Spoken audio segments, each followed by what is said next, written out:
Bad luck. Yeah, it is bad luck. So in the booth today in our studio, to my left we have Jeff. Jeff, how you doing? I'm doing good. And we have our special guest, Zach Lingo. And for those of you listening, you might know him as Grandpa. Ooh. Zach, how you doing? Good. Fantastic. Thanks for having me on. It's awesome to be here. Awesome to be here. Well, we're pumped to have you on here, and we're just gonna jump into this this whole name thing, and I'll circle back with my own little anecdotal to this, because I've always called you Lingo, but to a lot of the snowboard community, especially at Mount Spokane, you have the nickname Grandpa. So where did that come from? Well, it's just all that. That was old. It's all that wisdom. It's all that wisdom I bring to the table, actually. No, truth be told, I think it was my first or second year. I was, obviously managing the terrain park, but I was, a decade plus older than anybody, but still trying to ride like I was a decade younger than anybody. So I got jacked up like multiple times on rails and Injuries. Yeah. I mean, not bad ones, right? Like I thought I broke my ribs, and really it was, I just knocked the wind out of myself.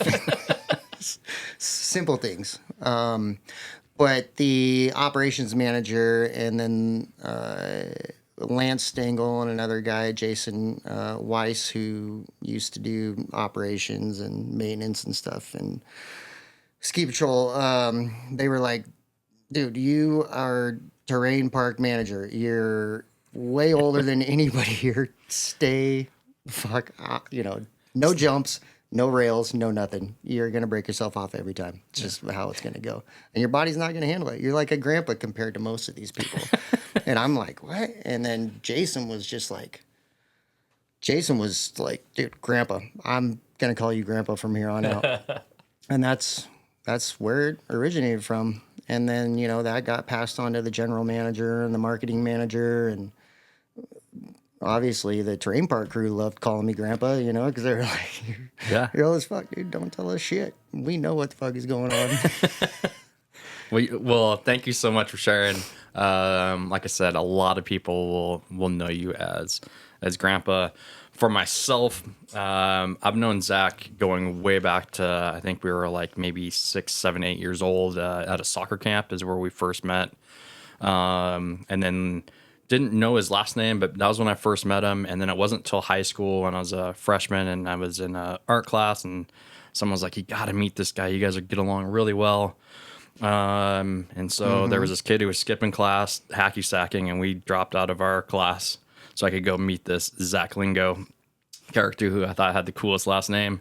And there he was, skipping class. There he was, skipping class. Skipping class. So I could go hacky sack. And luckily with my, soccer background, it made it approachable to join the circle that was there. And that's how I got introduced to Zach. And growing up, he was one being a year older than me that was driving me to the mountain and kind of looking out and taking care of me. So thank you for that. Just want to throw that out there. Oh, no problem. It's always good to have a little shithead around.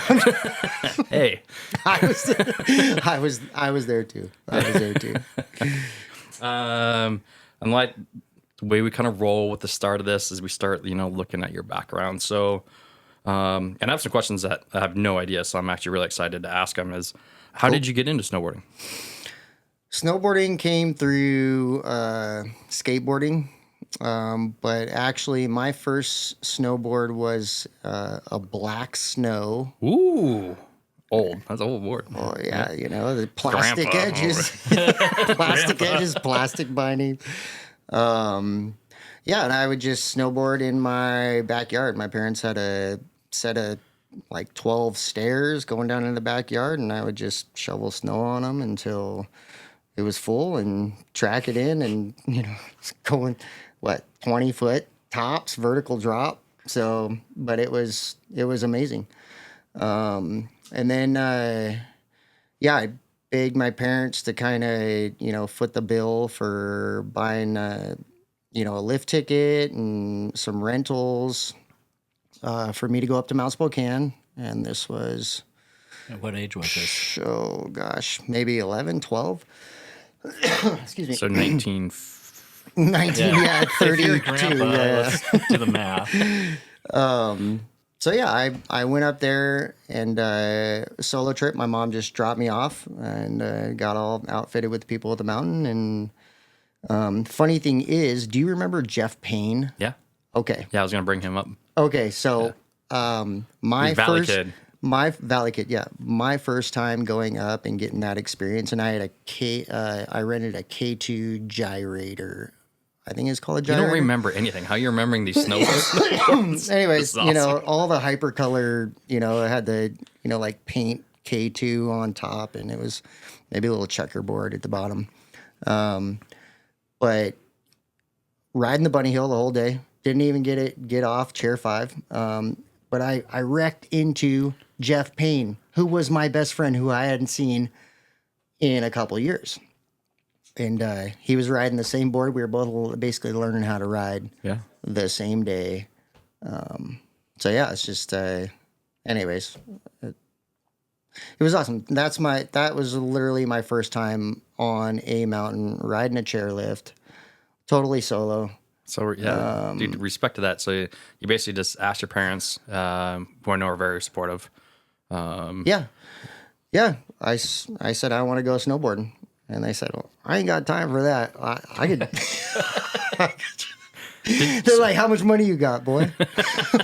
That shit's expensive. So, but I know your dad has, done a lot in the outdoors and with like Absolutely, ice yep. climbing. And Yeah. So did they ski? Did both your parents ski or snowboard? No, so they skied for a brief period until my mom got that, your typical ACL, MCL tear up at Schweitzer. And and then it was like, they never kind of, reinvigorated that excitement, I guess, but they had all different types of stuff growing. They had all different types of stuff going on, like, my sister has cerebral palsy, so like family involvement. It's just like the time to really get away was not there. They both worked a ton. And, I think just it was priorities for them. So, Yeah. but they always supported me. Like my mom made me she sewed my first pair of Gore-Tex snow pants, which I wore for years, probably like 4 or 5 years. And they were literally just a shell. Yeah. And I don't even think they were Gore-Tex. I don't know. She might have just pulled some linen out of her drawer. But these are the best. These things are going to repel water. They're going to be incredible for you. So I love it. I love your parents. yeah. Great. Yeah. And you've known them for a long time. Yeah.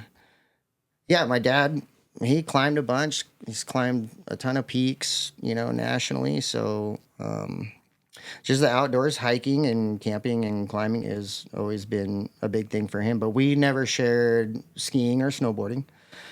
Same with my mom. Never shared skiing or snowboarding. They were always just like, how do we get your launch ramps out of the front of our fucking driveway? You need to go to the mountain, dude.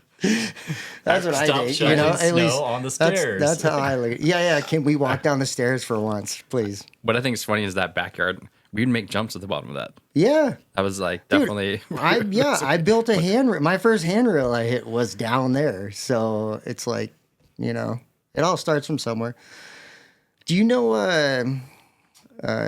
All Saints right above us? Yeah. Okay, that like little hill. Yeah. I snowboarded on that a ton too. So with a guy named Jeremy Phillips, who I don't think. Why does that name sound? We know him from just our history. Yeah. I don't think he was ever really into snowboarding. Snowboarding. Actually, no. He never snowboarded at all. But his house was right there at the top of the hill. So yeah. Yeah. I think it was basketball. He was a basketball guy. He might have been a basketball player. He thought he was a basketball guy. I think he was into more of the life sports outside. Extracurricular. Potentially, yeah. Well, that's awesome. I mean, thanks for giving us a little bit of background, but like one little that pinpoint would be, so you're talking about skateboarding. Was there like people that you were skating with? I mean, where was that? Was that like when you went to Libby, which is no longer around for middle school? Was that kind of the middle school? Was it 6th grade going into that? Like who were those guys that you were with? Oh gosh. So Jeff was one of them. And Jeff moved into my neighborhood when I was probably, dude, I don't know, 8 or 9, right? His family moved in kind of kitty corner across the street from us. And I didn't meet, he was a year older than me. And I didn't actually, I knew that there was a kid that was my age in the neighborhood, but there was like no other kids really in the neighborhood. Until one day he rode up on his Predator bicycle and it was like orange. And I'm just like, whoa, fuck. You know, we were into BMX at that time too. I had a Predator. I had to save ever for it. Dude, pegs on it. I mean, it had like blue pinstriping. I was just like, oh my God, this is the coolest thing ever. Like, dude, who are you? And I don't know. I had probably some shitty ass Diamondback, you know, with mag wheels or something. So yeah, I mean, that's me and Jeff basically were total troublemakers from the second that we met. As far as like skateboarding all over town, riding our bikes all over town. We would ride down to Spokane Sport and, you know, get upstairs and they had, you know, some launch ramps and a whole bunch of other stuff set up. You know, they had like a 12 to 14 foot half pipe up top. And this was a long time ago. And, you know, that's basically all I remember from those days. I think as far as people wise, yeah, definitely just Jeff. We were kind of a dangerous duo at that time.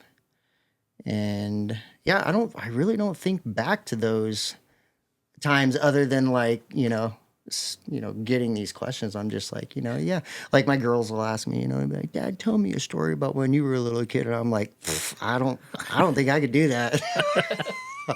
Yeah, you gotta keep it. I don't know G if I'm and PG. trying to put that shit in Let's your watch a head. Disney movie Yeah, instead. exactly. Moana. So yeah, I mean, but yeah, when I was like my oldest daughter's age, I was, already into skateboarding, BMXing, and just being a wild child. Yeah. And in those days, right, it's like it was okay if you were gone indefinitely and came home and missed dinner and came home after dark. Yeah. I mean, you'd get swatted, right? Yeah. But I mean, that's just what you did. So. Pre-cell phone. I mean, we were pushed. Oh my God. We were pushed to be outside for a lot of it. You Yeah. know, we were watching ourselves. Basically, the neighborhood watched each other. I think was a lot of that. Totally. No, that's cool because I mean that's like information that I don't know, and I've seen you ride bikes, over the years. So it's surprised that you could ride bikes back then. You've seen me on the unicycle. So kind of the next thing of talking about that would be more than the influence that you started seeing locally as you became a snowboarder. So that high school realm, who was your biggest influence? And I'm thinking like, was it the friends around you or were there pros that you were like, I want to be like that guy? Or... Nope, never knew any pros. So now this is kind of weird for me to say, but I remember Local 77 being a kind of a staple core valley shop. Yep. When I was in high school, and then Jeff ended up going to CV for high school. Yep. And he had his own little crew of snowboarders, so I would just like link up with them.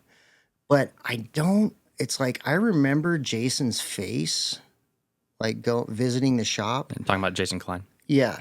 But I don't like, meeting him like again, like years later, I'm like, are you the guy who owns Local? You're not the dude who has always owned Local 77. He's like, yeah, I am, bro. Like, what do you mean? So,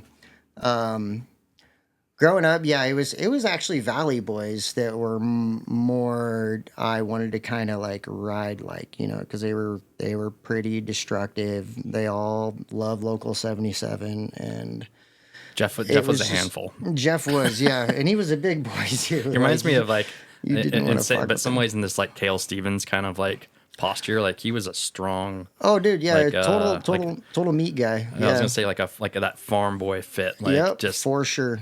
Force of nature. Yeah.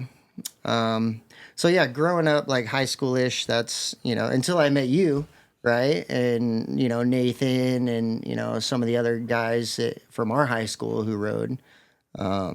it was the Valley Boys, and Jeff introduced me to all those guys. I don't even remember any of their names from that time. So yeah.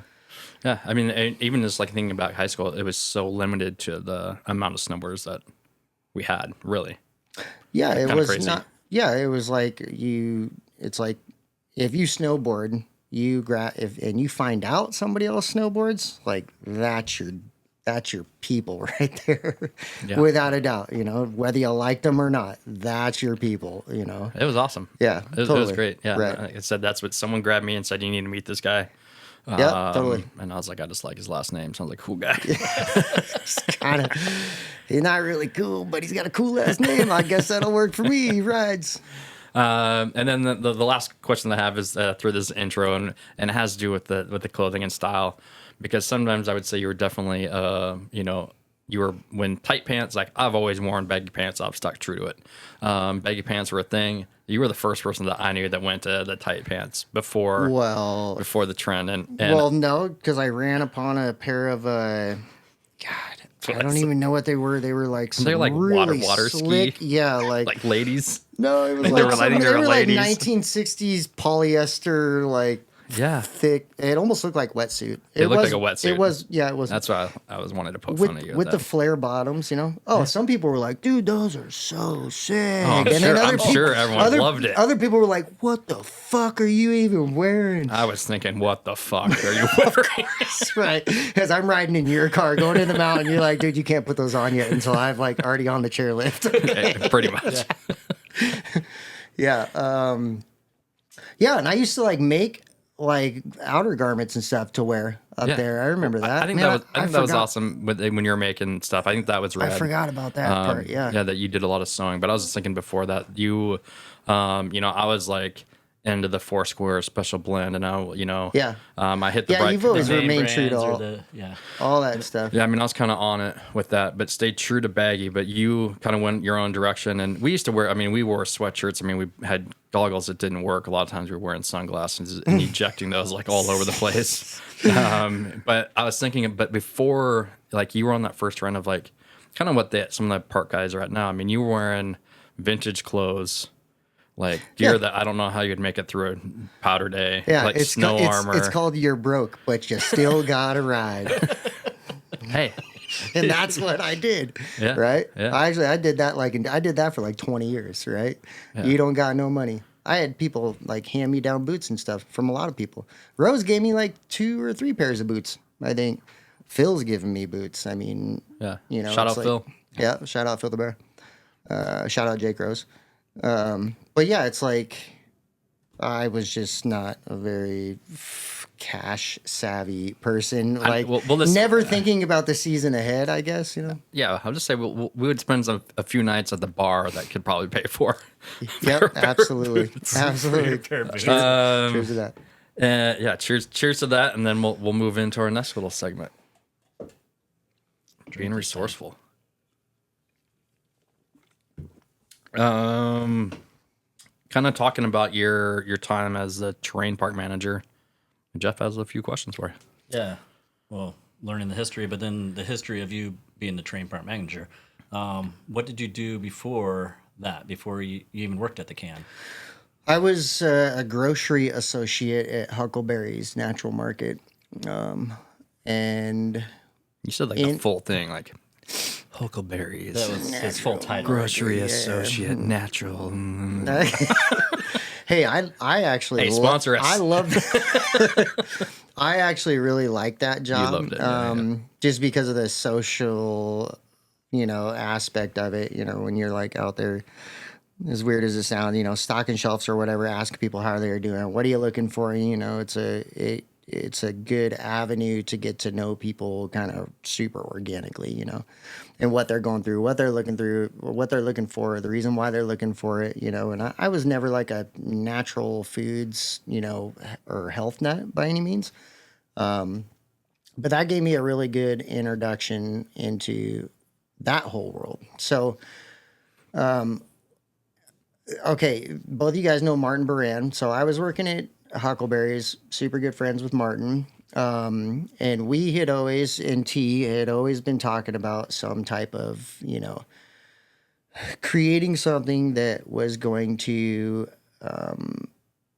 focus energy around what is happening regionally around snowboarding, So we all came up with this idea to, or at that time, I don't even remember what, it's like there was a Warren Miller film premiere. There might have been a TGR one, some other random traveling ones. And then maybe some local shops would put on it, like Pistol had, some ones that they would host.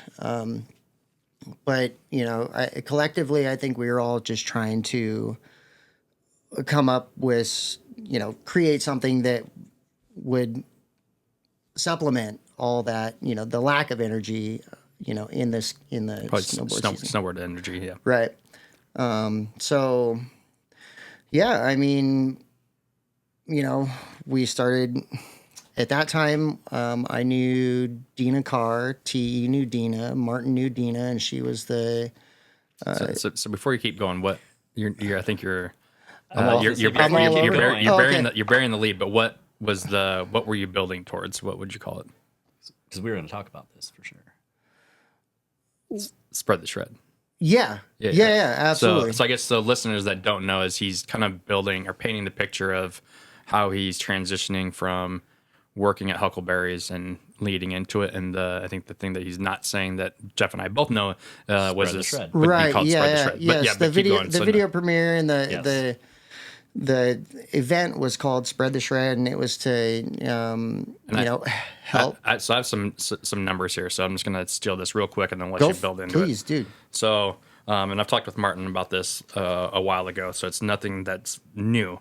But looking at Spread the Shred, so we have this as an annual snowboard film premiere event. Over 5 years, we were able to raise over $10,000, which was donated to the nonprofit SOS Outreach. And this directly resulted in over 150 at-risk youth in Spokane to learn how to snowboard. Absolutely. So that's what he's kind of building into is this event that started this premiere. Right, So right. sorry to cut you off, but I was like, No, I that's think okay. it's important to That's highlight. great. Yeah. I think that's fantastic because that's ultimately that was the whole purpose of it, right? And and it was I thought it was a throw-up party. It was. Well, it ended up being right. I mean, we'd go to what was the place across or down the way? Brown Derby. It was we would go to Rick's Ringside. Rick's Ringside, Brown Derby. Yeah, right across the street. It was all of them basically. It was all anyone that was service at that time. Garland area, but yeah. So the whole purpose of it was to share the experience of snowboarding with kids who wouldn't necessarily in their lifetime ever get the opportunity to. And SOS is the nonprofit that facilitated all that, right? You got Chris Thompson, who was, just a rad dude. So he would speak sometimes, and I mean the whole purpose was to just get kids who wouldn't ever be able to afford it, up on the mountain, and we did a pretty good job of that. And ultimately, like every sponsor really rallied around the idea of that, right?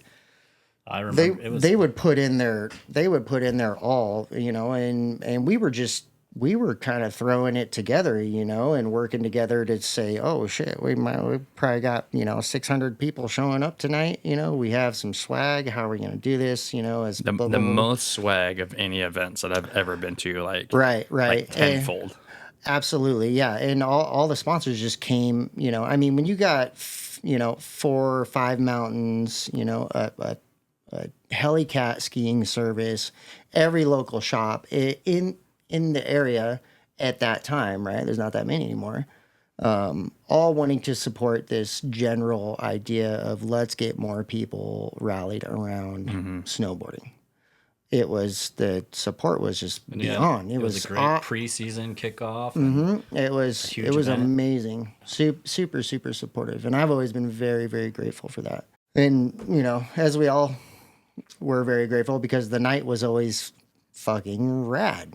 It was. And so fun. And oftentimes there was 2 videos. So we were Right. premiering 2, sometimes 3 Yeah. premieres, which was just Yeah. such an exciting time. And I know one of our conversations was that, you know, like you said, you know, Josh had stuff going on the Pistol. You had Jason with Local that had the Resistance that was at the Garland, and we just weren't having that. It was all ski backed, and like, where was the snowboard? How can we kind of get some more snowboard culture again and get people excited together? Yeah, awesome. I mean, reaching out to Jesse Burtner. Yeah, when you know, Jesse and his you know wife what? came, Because you know, we were all when they were doing their films, it was just like, dude, this is really unique, really fucking cool, really different. Yeah. And they supported us for years. 5 years. We premiered 5 of their premieres, right? You know, and Jesse did it all came? on our own. And he actually came through came. one year. Yeah. Yeah. And it was incredible. So fun. Well, yeah. So I thank you, you know, for, you know, and Martin as well. So hopefully you'll give this a listen. But Martin, was a total workhorse. I mean, Martin was like panhandling, you know, with the cardboard with the sign. cardboard thing. Spread the shred, Garland Theater, 7 p.m. You know, I was this with day, them when we like, shot that. wearing his snowboard gear, right? Yeah. I mean, come on, down on Division and Dix. Yeah. Yeah. Division and Third. I'm like, dude, you are like out of your mind. Like Yeah. you're either a marketing genius or just a total swamp, dude. It was like, he was both. And Yeah. I love you, Martin, but sometimes you drive me fucking AWOL. oh yeah, dude. Well, he's But that was always ticking upstairs. But but that I mean, it was fun hearing you guys' banter. It was in the summer when this all came to fruition, and it was just drinking beers on the porch is where that started from. Yeah. But I guess to move it forward, that's basically how you started meeting people. Then is that like how you got your introduction to working at Mount Spokane? Yes, absolutely. So, Kristen Whitaker, who was the marketing Kristen. manager, Kristen's boss. She was the marketing manager at that time at Mount Spokane. So she was my like basic direct contact. You know, for I'm going to Mount Spokane. I'm asking for your sponsorship. This is what we're doing. Are you on board? She was my direct point of contact, you know, and she brought a booth just like all the other mountains did and all the other sponsors. But yeah, just at I guess right before the season started one year, I was still working at Huckleberry's. She was like, "Hey, I'm gonna just put something in your ear. We're kind of transitioning terrain park management. What would you think about that?" And I didn't know shit about the ski industry other than I thought snowboarding was cool, right? And we had created this thing to where we could gather people and have all this energy around the local snowboarding culture. So yeah, she's like, "What do you think about coming on, you know, seasonally with Mount Spokane?" And I was, you know, I don't know how, I was maybe like 31 or 32, still old as fuck, right? Grandpa. Still grandpa, right? But I was just jazzed. I thought it was like I'm like, oh my God, I've made it. This is awesome. I get to spend every day riding and creating something for the mountain, you know, that revolves around, you know, freestyle snowboarding or whatever. Is that what you call it? Freestyle snowboarding? I don't know. I don't know. We might have to edit that one. He did little air quotes and the look on his face.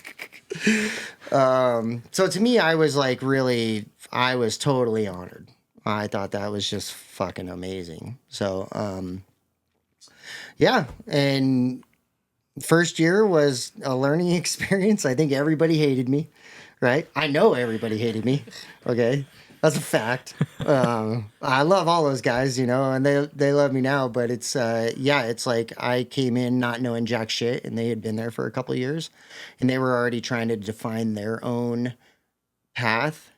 And it's hard in the ski industry to be passionate about something and then truly convey what the culture is feeling and what they want to the higher ups. Mm-hmm. You know, you could be as passionate as you want. You could have all the best ideas, you know, you could have everything could just be right on point, but if it doesn't align with dollars and cents, it doesn't align, right? Yep. So, Bottom line. and that was, you know, that was tough for me to try to put my best foot forward, rally the dudes behind me, which they, you know, after a couple weeks, start of the season, they were just like, "Fuck you, dude. You know, you're fucking, get the fuck out of here." Like, And we were having problems with like cats and, so it was just like typical snow season. Yeah, it's Typical winter. Mount Spokane's nonprofit, Yeah. so their margins are super slim. And then you're trying to, appease two people. You're trying to appease the riders, and then the workers. Right. So, and then I wanted to create that atmosphere too. And that atmosphere was already there. There was nothing for me to create. And when I went in, I wanted to create it in my own manner. And I think that's probably where things got off on the wrong foot. And, Josh with Pistol was already a big supporter of the mountain at that time. So it was just kind of two worlds colliding that, could have been an amazing mixture, just wasn't mixed up correctly, So that's how you got your foot in the door up there. Yep, But- was through spread the shred. Yep. Yeah, and then, but other things you did, you were an amazing manager up there. You talk about the first year you're there, they hated you. But Right, what right. about other years? Like, Right, other years. What, Well, what you're was your favorite years up there? Oh God, I don't know. There's all of them. All 5? No, I was there actually, for you were 10 there years. for I was 10 there years, yeah. since like 2011 or 12, maybe 2013. But anyways, I left in 2022, so relatively a decade. A portion of that was just being park manager. A portion of that was park manager, builder. A portion of that was park manager, builder, groomer. So I want to get into like, I don't think the park would be what it is if it wasn't for you. Oh, agreed. I don't 100%. know really how much I can swallow that because if you look at the people who were there around the time that I was there, all the ideas were in place. Were them. Well, no, they were in place, right? Everybody was pushing for the same ultimate effect with the park, right? I mean, we got rope tow, we want bigger jumps, we want expanded park, we want more steel.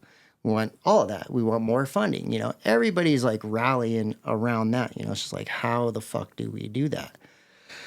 And I think I might have been like maybe The captain of the ship? not the captain, but the what do they call it? I'm able to communicate what is happening here on the ground in a more reasonable manner. Other than I think this would be totally sick if we did this.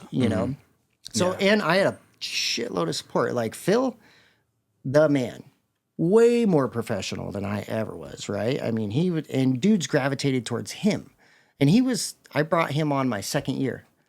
And he was basically we were fucking arm in arm. But I was a spaz, right? And he was the reasonable character. But so you think of a good leader. If you're a good leader, then you want to have people around you that fill in the gaps that maybe where your weakness would be. Sure, So maybe 110%. Yeah, But I still don't think you're giving yourself enough credit, like Jeff's saying. I think that you were a catalyst for this change, and maybe there was this, friction for the first year to 2 years with that.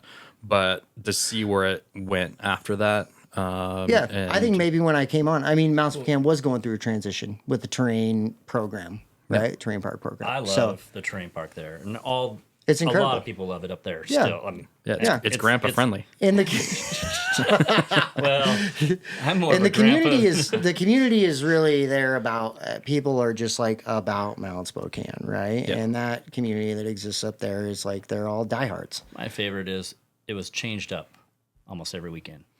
Like, Yeah. let's add a different rail. Let's add this Sure, to this. sure. Okay, Different jump. I'll say like the diversity and the desire to keep on pushing forward with developing what was happening, even if we were under constraints or none of the higher ups really gave a shit. We kept on going that way. And another name, Alec Ferraro, right? The builder. Yeah, builder, amazing operator, very square character, sees a goal, wants to go for it, is not letting it go. So he was also, it was like he was on my other arm, or I was on his arm, and we were all kind of working together to create. We didn't even know what we were trying to create, but we were just trying to push as hard as we could. Yeah. And you all created what it is now. Still. Yeah, I mean, we just, set a course. Yep. And then whatever it is going to be, whatever it has become, whatever it's going to be. A course has been set, and that's going to, differentiate throughout the years. And that some years there will be money, some years there won't be any money, but it's created a community, that's for sure. Who's not going to let it go. Like, they are there. Yeah, I think it's fantastic. I think Jeff has one more last question in there. Oh yeah. No more questions. So you did all that for 10 years, and then when did you retire from the can? 2022, I left. Yeah. So that was a decade? Was that where our math's at? I was trying to figure it out earlier. You said 10 years, and I was like... So I was there from relatively 2012 to 2022. When did Grandpa retire from the... Oh, it might have been midway through there. I was still working there. No, I mean, I loved it. I still have tons of bond. I'm still like, I love it. I mean, I haven't, I needed a break, right? We talked a little bit downstairs. You haven't been up there for a couple years. Yeah, 2 years since I left. Yeah. I haven't been up there once. I've been in contact with people, right?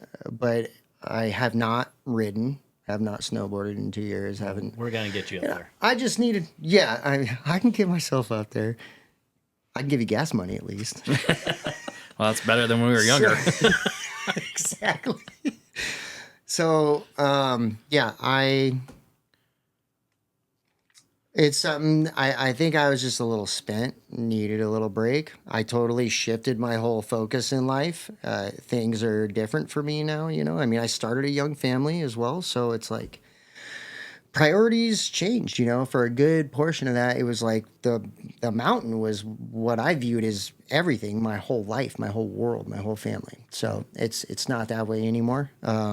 It's still a integral part. I just needed to step away for a little bit because I have other things that I mean, I know you want to spend time with family, and I know at one point you were shaping, and I got to spend an evening with you and the cat. Yeah. So Yep, I mean, yep. And just like, And I just want to preface this by also saying I was a shitty park builder. I might have had some ideas, but execution was not my strong suit, as far as like just being an operator. And I've learned a ton, over the years, right? mm-hmm. It's like, you went to school, like a camp for it, right? I went to Cutter's Camp, yeah. And that really didn't develop me a lot. I just got to see a lot of other dudes who are really fucking good. And, I mean, Alec was the dude when it came to shaping and building, I mean, he was really meticulous. He's back up there, I think, now. Yeah. I think he might be the operations manager. I don't know. I know that he's stepped up a role for sure. Oh, awesome. And they have a really good park builder now, too. So it's just, things change. Things change. Change is good. Change is good. Speaking of that change, exploring to what you're doing now. Maybe you could elaborate on what you're doing now for work, and if anything that you did, like driving cats, moving snow around. Yeah, translated. Yeah, absolutely. So I'm just doing. Well, I was working for a contractor, so my skill set that I really can shine at. Not that I'm the shiniest, or shine at all. Maybe a little rusty, and that's where it falls in. Right, is heavy equipment operation. Got that skill from Mount Spokane.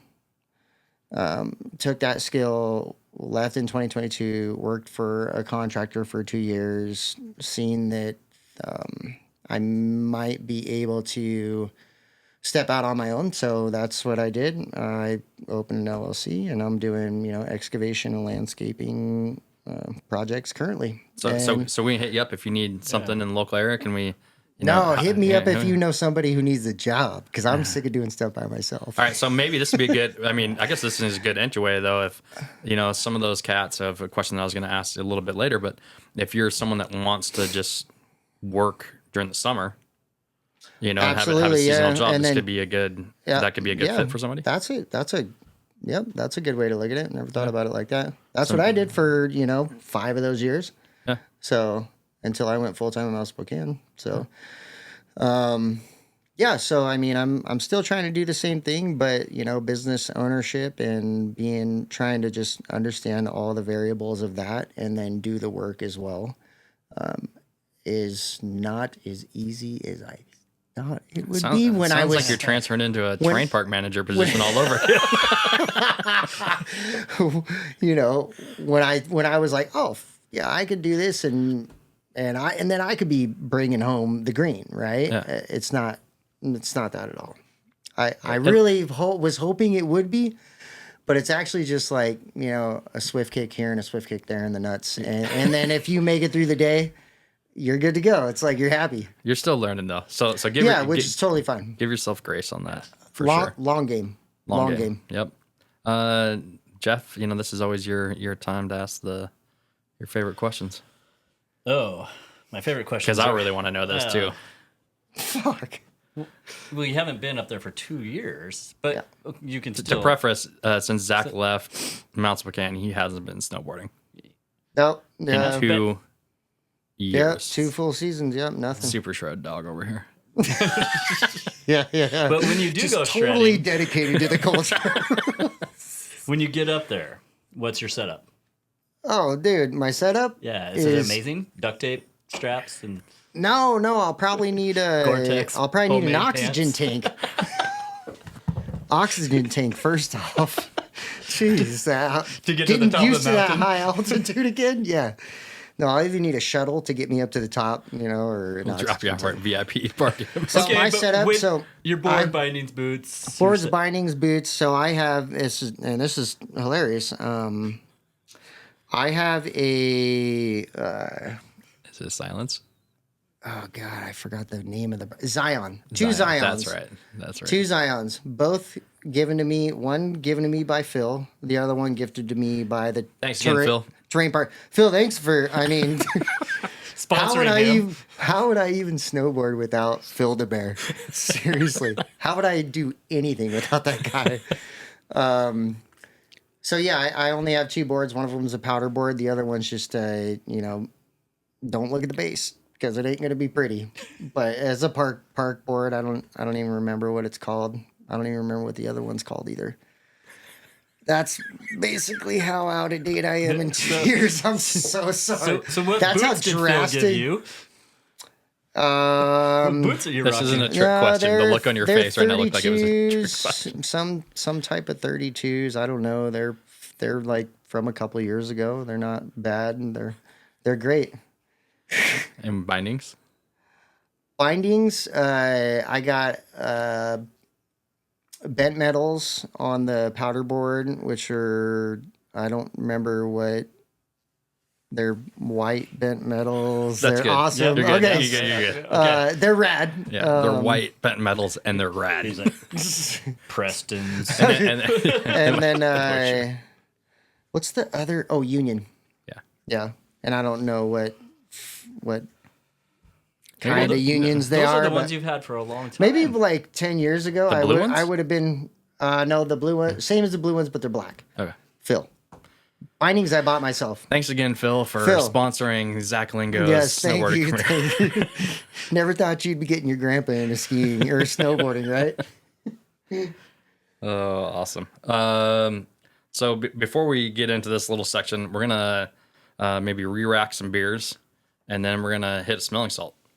And at this time, I also want to say big shout out to Spokast, where we record at, and we have Brennan back here. Thank you, Brennan. in the studio. You're welcome. You're the man. And yeah, What a good job that is. He's just. I mean, Just- he's we can just just watch sit he's down and almost laugh like at us all day. director without directing. He just gets to watch all the He comedy. does some good editing. He's the man. so have you done one of these before? No. So these are run through the wall smelling salt. Any partnership would be appreciated. So do I got to run through a wall right after I hit this? You got some brick walls, so I mean, you can have at it. Yeah, but you've rode with me. Before. I can get down. Yeah, so you just Snap it and sniff. snap and sniff. And Okay, and what does it do to you? Brings you back to life? we're just it's just I'm gonna let you. Is it? just Brendan, get- are you doing this too? yeah, Brendan All has right. it. I got one, yeah. Hit it, boy. What? 3, 2, 1.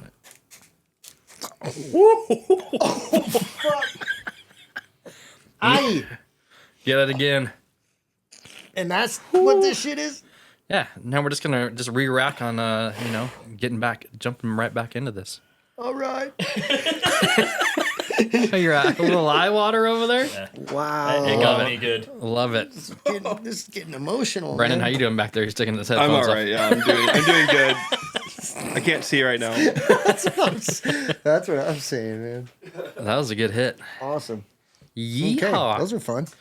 So this one is we're gonna say a phrase. I'm gonna say one, and then you're gonna expand on it, and Jeff's gonna ask a question. And the phrase here is driving back from Silver Mountain. What's your first thoughts? Oh gosh, driving back from Silver Mountain, probably some hairy situations with you and I. I don't remember any specifics. That's probably because I was 3 sheets to the wind and you were still like keeping it under control. That's where my thought process was going with this. Yeah. But hell of long days, good days. Yeah, it was amazing days. We were with Payne. We were with Sterner. I'm trying to think of some of those other cats that let's say whether they're very 420 friendly. And we had a long day at Silver. Oh yeah. And we were driving Everybody's back. just like puffing Chiba on the way back. It was still like every Yeah, run. it's like dun, dun, dun, dun, dun, dun, dun, dun, dun, dun, dun, dun. And we were driving back, and it was a great POW day up there, and we decided to go back, and we were the last car through the pass. Zach and I, they closed the pass. Oh yes. And it was straight out of a movie, and I was not on my game. I fell asleep, and I woke up, and I guess I woke up yelling. Zach was yelling, and we were turned, and all you could see is the median. We were sideways. In the pass, and then the truck, came back right back in the lane like nothing had happened. And we were definitely on full alert the whole way. We didn't say another fucking word. the whole way home. It was just And it was on the straight and narrow. Just Star Wars nuking out there. So Yeah, space traveling. Yep. So that was hear this phrase. Dude, we did that a lot. Yeah. There's actually a lot of times, not of the crazy driving being all, but just like long trips, long powder days. And when we were young as fuck too. It's awesome. That's incredible. We have those stories too where we're coming over the passes and it's just white out. Yeah. There's no other cars. Yeah. Yeah. You're like, are we supposed to be out here? And maybe someone has to go to the bathroom, Right. being me. And Jeff's like, do you see that car? And I'm like, yes. And it's like, oh, those are cops. Anyway, another story. Yeah, what do you got there, Jeff? So one of my favorite stories, I guess the phrase I need to ask you, a lift ticket taped to a PBR can. Do you remember that story? I do. So Josh hit me up. Josh Yandel, from Pistol Board Shop, hit me up and said, so he's really close with Jamie Lynn. Yep. Who's a total, he's like, you just idolize him, right? T and I grew up idolizing him, and it was just like, I could not actually believe he was coming to Mount Spokane with Josh, so he's like, Josh is like, anyway, you can hook it. And I tried to hook up everybody, right? Yeah. I took that route. I love that. I love being able to do that. And I never got any questions, right? It was never a fight. It was always like, upper management was like, all good. Whatever you need, let's do it. So Josh was like coming up with Jamie, and I was just like, fuck, I couldn't, the only thing that I could do was get down there with 2 beers, tape some lift tickets on them and head back up the hill. So that's what I did. That's awesome. And I got to take a couple laps with him. He was a really nice guy. He lined up for the, the big, all right. So, the split, going down to 4, right where you're kind of getting on the I-90, the flats. Mm-hmm. Yeah. Yeah. Before that. There's a big tree right there, right at that split, where the big air jump is. Yeah. Okay, so first year or 2, we started building the big air jump there. Alec was building it, and Jamie pulls up and he stops at that tree, and he's gonna hit it from that tree. Like, that's how he was sizing it up, and it was not a big jump. It was just like, I'm like, there's no fucking way this guy's gonna fucking dart it from here. So, yeah, he ended up hitting it, went fucking way past, landed it. Everything was like flat. great, but people were literally where we would line up was like another 100 yards downhill. And he's just like grabs onto the trees, like, backing up. All right, here we fucking go. And another thing, he was really nice. Man of few words. So, and it was cool. We got some power laps in, got some park laps taking in. photos, and then T was like, "What? Yeah. I wish I would have went up there." Yeah. I died. Yeah, when I it's pretty saw that. special. I mean, big thanks to Josh because thanks for inviting that's get up here now. Yeah, so that was basically a once in a lifetime experience for a guy of that caliber to come and everything he's done for snowboarding. It was just to me and Phil, it was beyond. So massive thanks to Josh, and massive thanks to Josh for many things over the years. Including all the disagreements that we had. I got nothing but respect for that guy. So Yeah. Awesome. Yeah, big shout out Josh Andel, Pistol Skate Shop. yep, for sure. Cheers there. Well, thanks for playing our little fill in the phrase game because we both wanted to talk about those situations but didn't know how to draw it out. Yeah, well, I knew some shit was coming, so I better handle it well. No, that Handled it very well. that's basically where it was at. And next we were going to talk about Spread the Shred, and we've already kind of covered some of that of like how it came to life. You kind of talked about maybe some of the hardest aspects of it, and then maybe shooting around to try to do something again. So, would that be something that you'd be interested in? Spread the shred again? Yeah.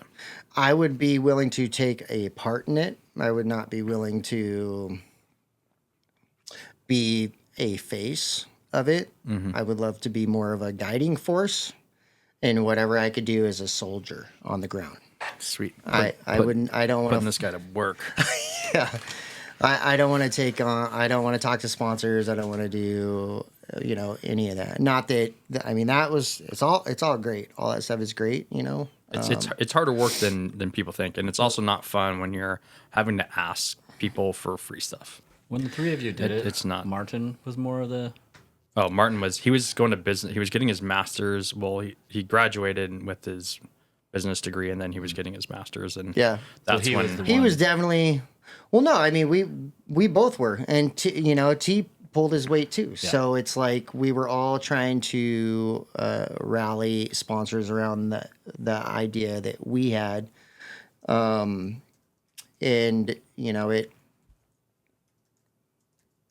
it was good. I felt like at a certain point I was kind of taking full responsibility for everything, and then I didn't like that at all. I just didn't. I mean, I was like, oh fuck, dude. Now there's money involved, and there's like there's big name busy. sponsors, and I'm like, this is not. I don't feel good about this. Yeah, and I think Not that I didn't feel good about it. I just did not want that. another. I wanted the end goal. I didn't want the responsibility. Well, it was tough because you and Martin were the two driving forces of it, and then Martin had moved. Right. So when we went into the year 5, Martin was already displaced, and so I think that was a different. Not that he didn't help. I'm not saying that at all. Like he was still very much a key figure of it, but it was just something. It was just a lot of every year it grew. The energy at year 4 was massive, right? So going into year 5, Martin, it's like Martin's gone. We all didn't. That's not our sole thing, that we have going on. Yep. I was going through all different types of personal shit too in my life, so it just It's good. It was a good run. it was a good run. It was a good run. Dude, I would love to see that fire start back up. That would be super cool if somebody could grab it and run with it. Yeah. We got some ideas out there. Yeah, maybe wild cannons. Yeah, a little extension of There that. you go. Yeah. So, what are your passions outside of snowboarding? What are you doing outside of snowboarding? And then I know you have a hike coming up. So, Yeah. Kids. yeah, I mean, I got a family. Love it. I love it. I mean, what else do you do? Well, I just took my girls on a motorhome trip. We went to Albert's Landing. That was the first. I bought a motorhome for a very reasonable price. Wanted to start experiencing some of that. I've always been like an artist, right? Drawing, sewing, all the making hats. making hats, making sweatshirts that are too small. Yeah. I'm like, T, I got this rad sweatshirt for you. He's like, extra Dude, this small. thing's awesome. So yeah, really, currently at 45, I'm focused on my business. Yep. And I'm focused on my family, and marriage, and everything's very linear for me.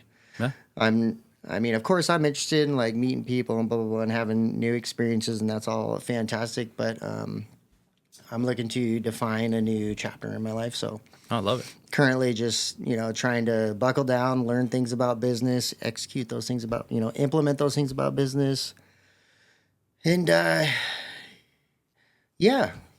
just it's everything's very linear for me. So. No, I'm doing the South Coast Wilderness Trail next Thursday, and that'll be like a 4 or 5 day hike, and doing that with a buddy.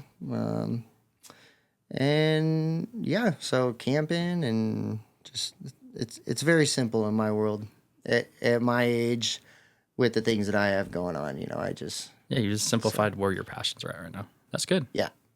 Family first. Family is everything to me. Exactly.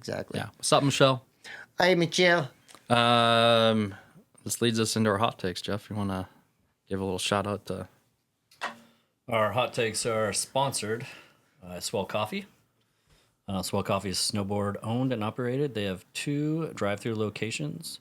Spokane Valley, one off of South Sullivan, 1604 Sullivan, and one out on East Trent, 14505 East Trent. Been out there. Check. Good coffee. Yeah, great coffee, great people. I do like high quality coffee, so... Thanks, Shane. Yeah, thank you, Shane. Thanks, Shane's Shane. a rock hot solid takes dude. Sponsored by Swell. I just start in with it. No, I'll get into it. Oh, you're getting into it. Yeah. Cut it out. Should I join in there? So the design of these, you're supposed to go fast with them. Okay. But I think before that, we'll hit another salt if that's. Now you're talking yeah. about going fast. Yeah, we'll get you Are you juiced gonna up. brap Juiced him? up a little bit. I don't have to say them, do I? Yeah, yours is right there. Here's right there. No, I thought the hot takes. I don't have to say them. Nope, you don't No, have to you say don't. anything. Brandon Yep. Brendan's knows in. when to cut it short. All right. 3, 2, 1. Are you supposed to do these? Yeah, you're supposed to do those. You can have the rest of mine too. Oh my god. Is it supposed to burn? I'm sure it's supposed to burn. All right. So the first question is park or powder? Oh gosh. It's park for me, but I would probably do better to stay out of the park. No, so park is your answer. I remember riding past you and you were in the park. I've always just looked at that style of translating skateboarding, into snowboarding has always been. Yeah, dude, those things are no good. Oh my I know. God. It's still burning my nose. Wow. So I've always looked at that and thought that was just like, I'm just like, man, that's where it's at. Obviously, I love powder. Yeah. I'd take either, Yeah. But if I think of myself, how I like to truly envision myself, that would be a good park rider, which, it is what it is. Yeah, I bring to the table what I bring to the table, but I love it. I love watching you. I love it.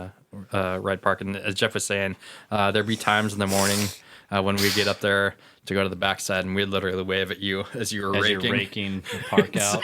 Right. You guys are going to get powder laps, and Have I'm fun digging out, fucker. right. Yeah. I'm just like, Jesus Christ, this is the worst day ever. Favorite local mountain to ride park? Mount Spokane, without a doubt.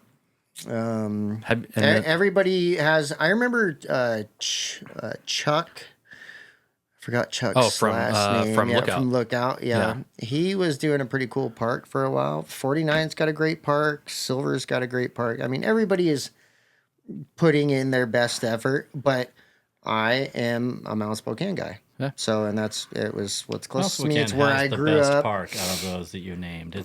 Okay, well that would be for other people to judge, Yeah, but I'm not trying to go outside and get, I think it's most rider friendly for sure for almost for every ability. Schweitzer has some good stuff. Even 49 has some stuff that like really steps up and not for the everyday rider. I mean, they have some yeah.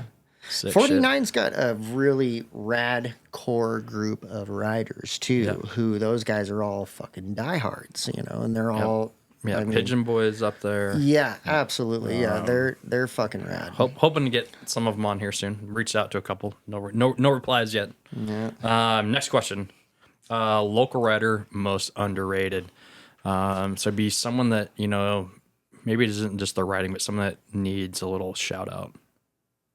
Okay, this is a good one.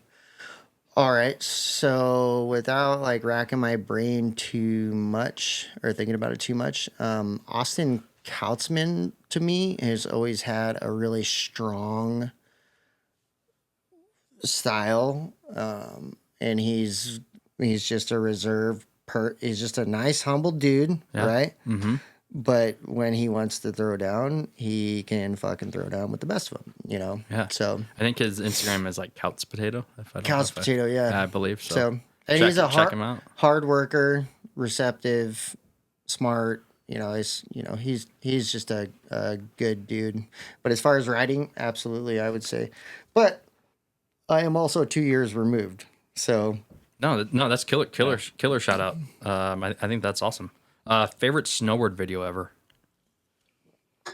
True Life probably. I would Really? say.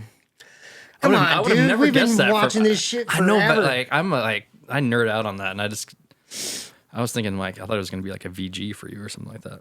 Nope. No, I want to say True I'm Life. surprised. I would have I lost a didn't ask bet. you what yours was. I would have T. lost a bet. Well, I was thinking his. Oh, you would have lost the bet. I would have lost a bet. I would have been. It was I like, had say to be a True VG. Life, or it was like one of the early TBs, like maybe a TB3 or a TB4. Okay.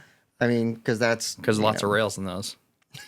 But lots of nostalgia, right? That's and true. all That's those, true. like Salasnik and all these names that were in our time when we were young as fuck. We were like, I cannot believe they're riding lines like that in Alaska. It's just, it was looking at, when you're coming from Mount Spokane and you're looking at what other dudes around the world are doing, you're just like, what the fuck, dude? These guys are beyond, like, no fucking way. I want to be just like that. That's what I want to do. We wanted it all growing up in Spokane. Yeah. I think of we wanted course. the big lines, and then we wanted the park stuff. So True Life. I mean, that was excellent pick. I wasn't picking on you. I just was. Whatever. I was just surprised. I was just We can surprised. fight about it later. And this is going to be a fun question. And this can be for today or back when we used to ride. What's whack? What is whack in snowboarding? Like, what does someone like style, like if is doing something like whack, or like the clothes that people are wearing, or your That's a good one. Okay, so pants over the what bindings, whack. is Like, what's whack? Okay, all right. So we can go really superficial with this. Okay, let's hear. You can answer multiple ways. I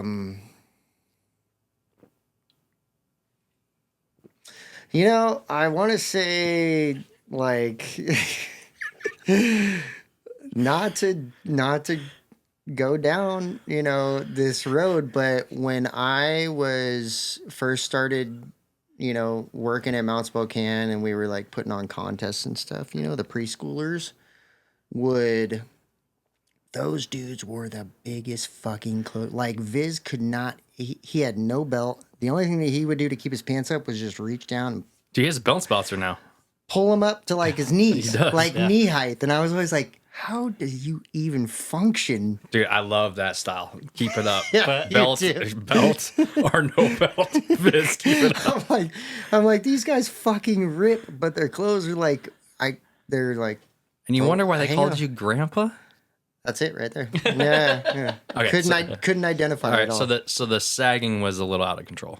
Yeah, not that I'm hating on it or anything. That's something that sticks out to me, and I look at that and I'm like, Not for you. those styles, But hey, I was wearing ski pants, right? I think they were ladies ski pants. They were like probably 70s, right? Those are Yeah. like downhill ski 70s pants, ladies.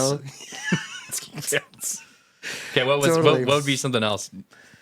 Or do we even say Something Jeff? else, maybe goggles on the side of the head, Oh, yeah, I'm not a fan of that. Another thing would be, I don't know. It's basically it's like this: to each his own. Okay. As long as you're just like getting out there and having fun, right? Isn't that like the go-to? Yeah, Get out there, except have for fun. if you have a backpack boombox. That shit's whack. Yeah, the but fuck outta here with yeah, that. except if you're not wearing, if that dude is your good buddy, and you can just cruise next to him. All right, never mind. We'll edit that. Yeah. Favorite. You wear the backpack, Zach. Ride with him. Yeah, You know- you were yeah, well, me at the car at 4 situation right there. Oh, sweet backpack. Me at the car at 4. Favorite local snowboard event. Favorite local snowboard event? Probably. I want to say maybe like one of the bank slaloms. Probably, like a Silvers or, Dougie Fresh or the Mount Spokane. One of the bank slaloms, Also, Jam for Cans is amazing. And, anybody who's just trying to, I feel removed, right? So it's like, But I mean, from 2 years ago, I would say, Bank Slalom and, another shout out to Phil the Bear. He pushed that whole thing. Shane, did a lot of Graphics marketing, and graphics, and just the collective effort, once the idea is recognized between everybody's cohesiveness to accomplish that one singular goal for everybody to get together and ride. That's through all contests. That could be at any fucking mountain. Whoever puts on a rail jam, whoever puts on whatever, big air, blah, blah, blah. We had, can jam forever, and that had its, fluctuating times of when it was good, and it was always kind of like in development to what could we do to up it, but there was really no logistical execution. So any of the events, as long as you're gathering a whole shitload of people and everybody's hyped to see each other and hyped to get down on the course. But I want to say the bank slaloms are fucking cool. That is They're my fun. favorite part about it, too, is the And community coming together. That's and what it's riding. about. Yeah, Whether you're winning or you're just there. That's totally what it's about. And people are jazzed, like dropping in on the course. It's like they're jazzed. They want to see you. T's really jazzed about I get- bank slaloms. I get super jazzed every bank slalom. Or I'll just hold the gates. One year I didn't even race. I held the starting gate. Yeah. I mean, see, it's like that, right? It's like rally around the mission. So I think that's awesome. Sweet. Not one better than the other. I don't know. Yeah. No, that's great insight. I mean, I don't think being out of the game for 2 years means much with that aspect of your answer. Last question for you, and this would be more of a fun one, since you did pick park over powder, which I'm dying in my seat. But describe a perfect park day. Oh, I want to say sunny, Check. cold, Ooh, really? not super cold. No, Like a little not slush? no slush. We'll say like maybe a dusting, maybe 1 inch to 2 inches of fresh fall, super hard underneath. Everything just groomed out and cleaned up really, really nicely. But your pad is nice and soft to land on. The snow is super fucking fast. Yeah, clean jumps. Just a little like a fluff top on top that's been groomed into like the really hard ice stuff below. And hopefully, not super cold. Like maybe You throwing 30 temperatures out here? 35 to 40 degrees, just so nothing's like sticky. So cold morning goes into, a classic February morning, Yeah, early February morning. yeah. I would think. Paint the picture. I would say, yeah, little pad on top, and clean lips everywhere to start out, right? And sun, Yeah, awesome. Jeff, do you have a no wind. how would your park day? We like to ride. We ride Go. We'll ride park here and there, but what would yours be? Because I just What's my ideal park day? Yeah. Okay, sunny, definitely. Yeah. A sunny and a boombox, you know, So in your backpack. in a backpack, That's where I come in. so I don't have to deal with this guy until 4:00. That's where I come in. Is the boombox in the backpack. In fact, that's probably how I might resurrect my, disappearance from the mountain. I'll come back with the boombox so in the backpack. I just think because I think more of I like more the slushy, soft days. I'm thinking more 45 degrees outside. Well, yeah, I don't ride park until spring. Yeah, so that's the same if that happens. Yeah. But I loved your description of it, and I was thinking because I think Jeff I like and I speed. aligned. I think speed is always your friend when it comes to rails, Great advice. jumps, any of that. Classic I was story not when- I was not good at any of that stuff, but I understood at a certain point after trying to Very ride true. it for a long. Speed is your friend. Hog into that motherfucker. Just go for it. Go all out. So that's my love it. personal opinion. No, it's great. I appreciate it. Jeff, do you have something else you're gonna tag along? Yeah, I was just you weren't there, but we went to Viz's jam, and he was like, "You guys want to jump on the rail?" And the classic, we were like, "Nope, we're grandpas. We're no Hard no. no. We're gonna keep riding other snow." Yeah, we chased Powell all morning. We're gonna So drink some when he beers asked and me watch you what my guys. favorite park day is, Yeah, I go, yeah. that was my favorite park day, watching people ride the park. Yeah. Oh, they that's, they throw it down now. It's just I know. insane. No, the whole crew at Mount Spokane, all those, there's so many of them. I don't even know any of them anymore. There's a whole nother slot of 10 to 15 dudes who are just wow. It is wow where factor. Up where were you at when I was park manager? It is wow. And I think Phil cultivated He's done a big, fantastic job. right, a big thing up there. People bond him. I mean, you guys know Phil. Phil, it's anybody could like Phil. He's just the fucking man. He's More things to come this year too. Yep. absolutely. To close us out here, what's next for you, and then any shout outs that you have for anybody. So next for me is hopefully this winter I could get some laps in with my kids, spend some extended time up there with both my girls. Love it. Just to introduce them to the culture, and the experience of riding. And I shout outs to everybody throughout my short career at Mount Spokane that has been supportive, negative, all the feedback, all the experiences, everything, top to bottom. Shout out to you guys for having me on. Yeah. Shout out to Brennan for being the ultimate host too. And shout out to my family, my wife, and shout out to all the exciting things that are potentially going to happen, if you just keep on keeping on. Keep on being part of our little snowboard community For sure. that we have. So Awesome. yeah, Zach, so much for being on here. Yeah, no problem. Love you, brother. you, Yeah, Zach. Thank you, Zach. absolutely. Absolutely. Thanks for having me. It's been an honor, pleasure. Cheers. And we're Cheers. done. And I'm never doing smelling salts again.